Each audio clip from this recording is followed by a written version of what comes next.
और चुनाव हो और चाय पर चर्चा ना हो ही नहीं सकता।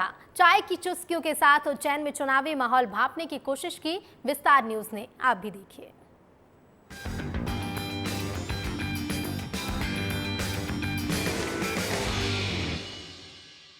लोकसभा चुनाव का बिगुल बज चुका है और न्याय की नगरी, न्याय के देवता राजा विक्रमादित्य की नगरी, क्योंकि यहाँ पर जो अहम रोल अदा होता है वो न्याय के देवता का ही होता है। तो चाय की चुस्की का आनंद कौन सी पार्टी को ज़्यादा मज़ा लाएगा, क्योंकि चाय भी आजकल 10 प्रकार से भी ज़्यादा की हो गई है। कोई लेमन टी पीता है, तो कोई सादी चाय पीता है, कोई टपरी की चाय पीता है। तो टपरी की चाय की बात आती है तो लोकसभा चुनाव का बिगुल भी बज चुका होता है, क्योंकि जनप्रतिनिधि भी आजकल पूरा देश चलाने वाले भी चाय की चुस्की के साथ चल रहे हैं। तो हम सबसे पहले बात करते हैं, अध्यक्ष जी के पास चलते हैं। अध्यक्ष जी, चाय की चुस्की इस बार किसके साथ थी? देखिए, मालवा में व्यक्ति की सुबह ही चाय की चुस्की के साथ शुरू होती है। देखिए क्या है कि चाय बनाते बनाते मोदी जी बन गए किंग और चाय पीते पीते आ गए अच्छे दिन। भारत के संविधान ने भारत के नागरिक को ये ताकत दी है कि वे 5 साल में अपनी ताकत दिखाए। जो व्यक्ति उनके हित में काम नहीं कर रहा है या जो देश हित में काम नहीं कर रहा है, उस सरकार को बदलने की बड़ी से बड़ी ताकत को ज़मीन पे लाने का पावर जो है भारत के संविधान ने भारत के नागरिक को दिया है। और ये लोकतंत्र का महापर्व है और सभी लोगों को इसमें बढ़ चढ़ कर हिस्सा लेना चाहिए। चाय की चुस्की उसके साथ जो देश हित में, देश की प्रगति में काम करे, ऐसे व्यक्ति के साथ जो आज की तारीख में जो महंगाई को कम कर सके, ऐसे व्यक्ति के साथ जो देश के युवाओं को रोजगार दे सके। सर, ऐसी सरकार कौन सी होगी?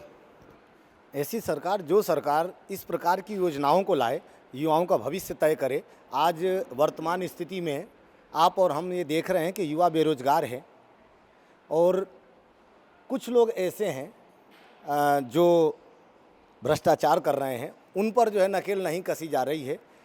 तो मैं तो यही कहूँगा कि जो अगली सरकार आए वो इस बात पर ध्यान दे।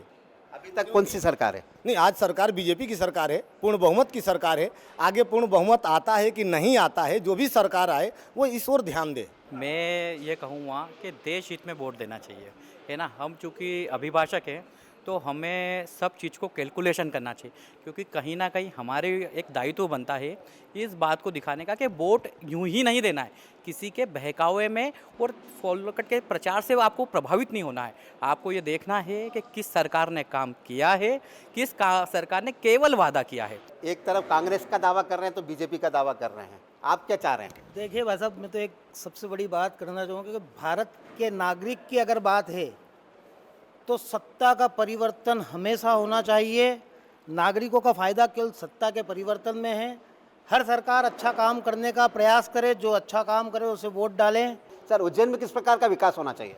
देखिए, उज्जैन चूँकि आध्यात्मिक और धार्मिक नगरी है, तब आप यहाँ सोचो कि भाई यहाँ कोई जो है हब बन जाएं या बड़े बड़े हो जाएं। देखो क्या होता है, हर जगह का एक एटमॉस्फेयर रहता है। कश्मीर की जो वादियों का मजा है वो आप यहाँ नहीं ला सकते, या रेगिस्तान का जो कल्चर है और वो यहाँ नहीं ला सकते।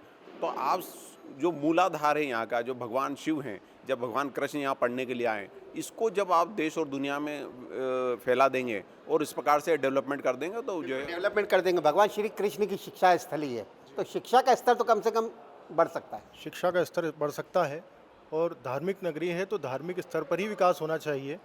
धार्मिक स्तर पे शिक्षा की व्यवस्था अच्छी होनी चाहिए, आध्यात्मिक शिक्षा होनी चाहिए और एक टेक्नोलॉजी शिक्षा भी प्रत्येक व्यक्ति को देना चाहिए। इस बार एसोसिएशन की तो बात निराली है, क्योंकि प्रदेश के मुख्यमंत्री जो आप पूरा प्रदेश चला रहे हैं, इसी बार से उन्होंने डिग्री हासिल की है। यहीं पर वो अभिभाषक का रोल भी अदा करते हैं। और ऐसे हमारे जब अभिभाषक जब मुद्दे की बात करेंगे तो हो सकता है कि इस बार का परिणाम रोचक भी हो जाए और देश भी आगे बढ़ जाए। लेकिन जो अहम बातें हैं, जिस प्रकार उन्होंने शिक्षा का हब बनाने की बात की या भ्रष्टाचार के मुद्दे की बात की, ये तो देखना होगा कि ऐसी सरकार कब आती है, कब मिलेगी, कौन सी सरकार होगी और चाय की चुस्की किसके साथ होगी। मैं सिंह ठाकुर के साथ संतोष कृष्णानी, विस्तार न्यूज़, उज्जैन।